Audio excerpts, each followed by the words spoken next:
Hello, everyone. This session will be recorded. This is our financial aid support services and student financial services information session. My name is Julia Lawless. I'm the director of undergraduate admissions here. And with me, I have some of our friends and colleagues in the student financial services. I'm going to let them introduce themselves. So I will have Teresa Singletary introduce herself. Hi there, I'm Teresa, and I am the Director of Operations for Student Financial Services. I've been at JU for 16 years, 13 of those in financial services, and I was a financial aid counselor for the first 7 years. I have 2 adult children who both graduated from college, so I've seen the FAFSA and financial aid process from both sides. Misty, would you like to introduce yourself? Yes. Hello, everyone. My name is Misty Pippin. I'm the Assistant Director of Student Financial Services, and I'm also a counselor here at Jacksonville University. I am a double Dolphin, which means that I graduated from JU with both my undergraduate and graduate degree. And I'm so excited to welcome you all with us tonight. Thank you both. So we're going to go ahead and get started. This is honestly just an information session for you to understand a little bit more about the process. Some of the topics that we are going to discuss are who to contact when you have questions, what is financial aid, is the FAFSA important, types of financial aid, and our timeline specifically with our undergraduate admissions, but also our financial aid packages. And also just general support with whether it's for your counselors, your parents, or you throughout this process. We are happy to help. So on this slide, you'll see there are some general information. There's financial aid counselors, there's your admissions counselors. I would recommend taking a screenshot of this slide if you would like to. You will start getting conversations and you will start getting emails directly to you from different resources and from different folks in our team that are going to assist you throughout the application process, but also throughout the financial decision process. So if you need anything, here we have our undergraduate counselors listed, our graduate counselors, our work study coordinator, and then of course all of our admissions staff. So we welcome you this afternoon. Again, if you have any questions, please put it in the chat or into the Q&A. We'll be monitoring that. We have some teammates, Robert Wason and Sherry Steelman, in the back end that will be answering questions throughout the presentation. And I will kick it off to Teresa Singletary. Thank you, Julia. So what is financial aid? Financial aid includes all of the resources that students can use to help pay their college expenses. Financial aid can be divided into 2 groups. You've got gift aid and you've got self-help aid. Gift aid includes anything that the students don't have to repay or do anything, it's given to you as a gift. Self-help aid requires something from the student and or the parent. So this includes both loans and work study. So why is the FAFSA important? Need-based and non-need-based is another way to characterize financial aid. The FAFSA calculation that takes place when the student completes the FAFSA determines the student's eligibility for need-based aid. This is why the FAFSA is an important and valuable tool for most families. Without a FAFSA, the student will not be evaluated for need-based aid. FAFSA stands for Free Application for Federal Student Aid. If, after you complete the FAFSA, you're asked for payment information, you have not completed the federal application. So you don't want to pay for it. You're in the wrong place. For the last few years, the new FAFSA has opened on October 1st. This year, however, the date has been delayed due to some changes. Federal Student Aid has committed to having the application open no later than December 31st. In the meantime, there are a few things that you can do to get yourself prepared to complete the FAFSA. Federal Student Aid has created a YouTube channel with short videos designed to help students and their parents navigate through the FAFSA process. Robert, if you wouldn't mind putting the YouTube link in the chat.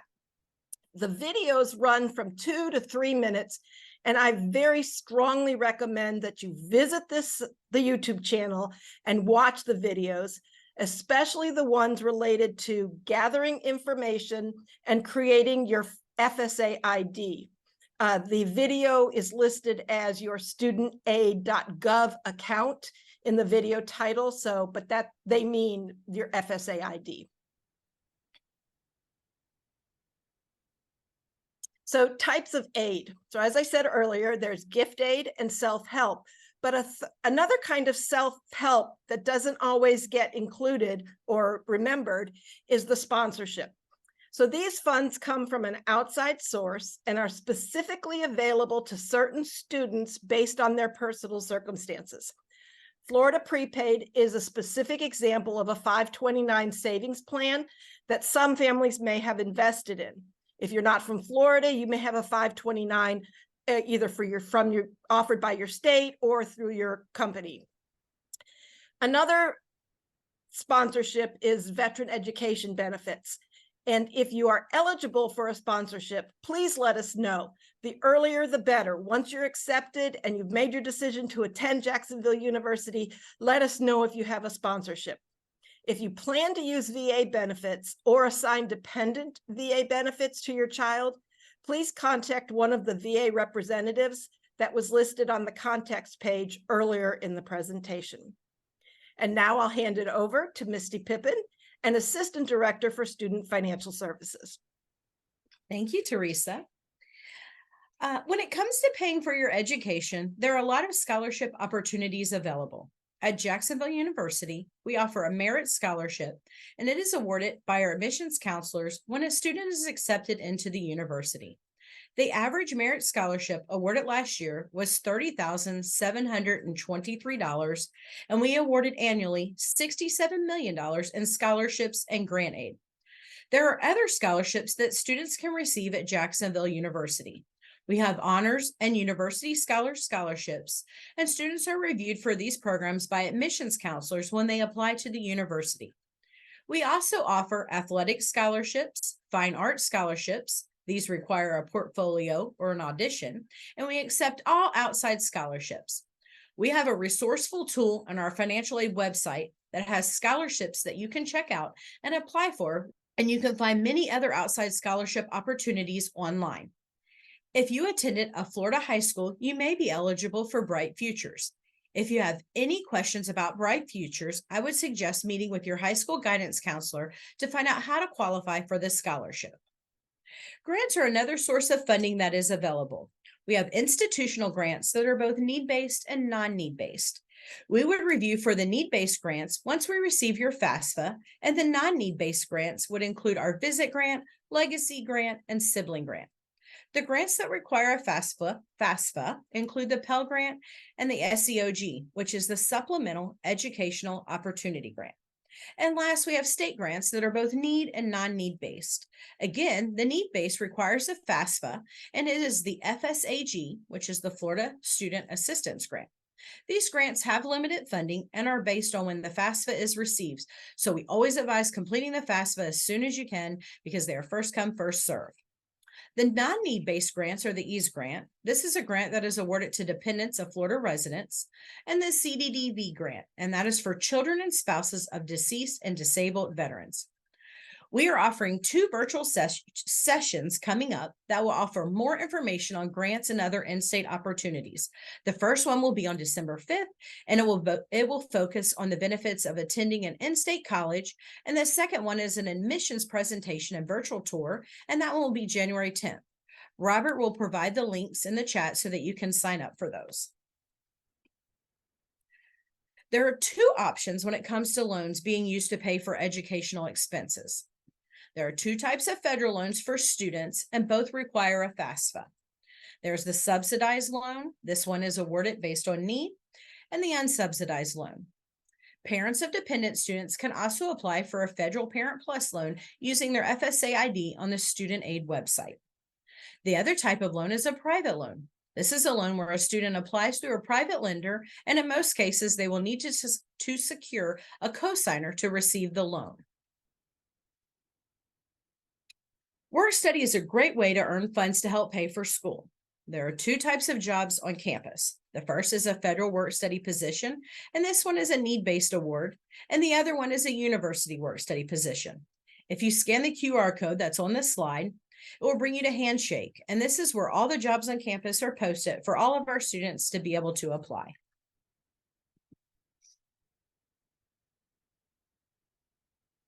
As Teresa mentioned earlier, the FAFSA is expected to open by December 31st. We are anticipating being able to start our financial aid conversations with students and families by late February to mid-March, and we are hoping to have our offer letters ready to go out around the same time. This is subject to change depending on when we receive the FAFSA information into the school, but we are just as excited to get the information out to you as we know you all are to receive it. And now I'm going to turn it over to Julia. As Misty mentioned, we definitely are kind of in the waiting game. Along with all the other institutions, the federal government did release that they hope to have the FAFSA out by December 31st. So we will continue to navigate. We'll continue to send out information to your email that you've applied with any additional information that we have from the federal government and the Department of Education. One resource I did want to know, throughout your admissions process, you will also have access to a portal yourself. But for your parents or your counselors, they are welcome to scan this QR code and join our parent portal. On here, it will have all information on next steps. It will have information on financial aid, and it will have information on upcoming events. So please feel free to reach out if you need anything additional, but we encourage parents to join. For students specifically, once you've been admitted to the university, if you have already been admitted to the university, you actually will have your own admitted student portal. And on that portal, similar information. Once we have your financial aid information, it will be listed on there. You'll see upcoming events, you'll see your specific next steps, and you'll see how to integrate in our community. So there's a lot of good resources on those pages, but please feel free to reach out if you have any questions. And a great contact would be to start with your admissions counselor. If anyone doesn't have any specific questions, I did gather some questions that I was thinking through to ask Misty specifically. Misty, how will a student or a family know if the FAFSA has been received by Jacksonville University? Great question. We get that question a lot. So what happens is when we receive in the FAFSA, the student goes through a review process. We bring in and we award all of the federal aid, check for state aid, and award, make sure the institutional aid is updated. Once everything is put together, we will then send out an offer letter. That offer letter will go out to all students, and it will have a breakdown of all of our costs. We'll have the tuition, room, meal plan fees, and then it will list all of your eligible financial aid. It will also have your financial aid counselor's name and information on it. At that point, you can reach out to us and we can go over any questions that you have about something that you maybe are missing or something that you just have a question that you were awarded and you don't know what it is. So we could definitely help you with that, but you will know if we have the FAFSA or not, because that's when you will receive your offer letter. Another thing, Misty, is if they have activated their JU email account, then they will get an email letting them know that they can view that on self-service or also view it on the admissions student portal. And on the self-service portal, when you see the link, when you receive a link to that, it's going to have like complete a FAFSA as your very first step. So once we receive that, that has a green checkbox and it says complete it. And so then you can also know, all right, and it'll let you know that it's being processed. As it's being processed, that may take us a week or two to get your offer letter together, get all of your information together, and get that letter out to you. Awesome. Thank you both. The next question I had was, can Bright Futures be used towards room and board fees?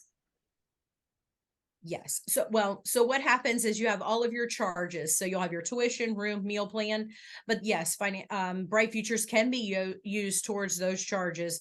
Usually it's going to be used towards tuition first, but definitely it can be used towards room and meal plan. Awesome. And what's one piece of advice that you would give to the students as they're preparing for the FAFSA to launch, but also as they're preparing to make their decision on the financial packages? I mean, Teresa, you want to answer that? I'd love to. So the piece of advice is what I said during my presentation, and that is to view those videos on the Federal Student Aid website.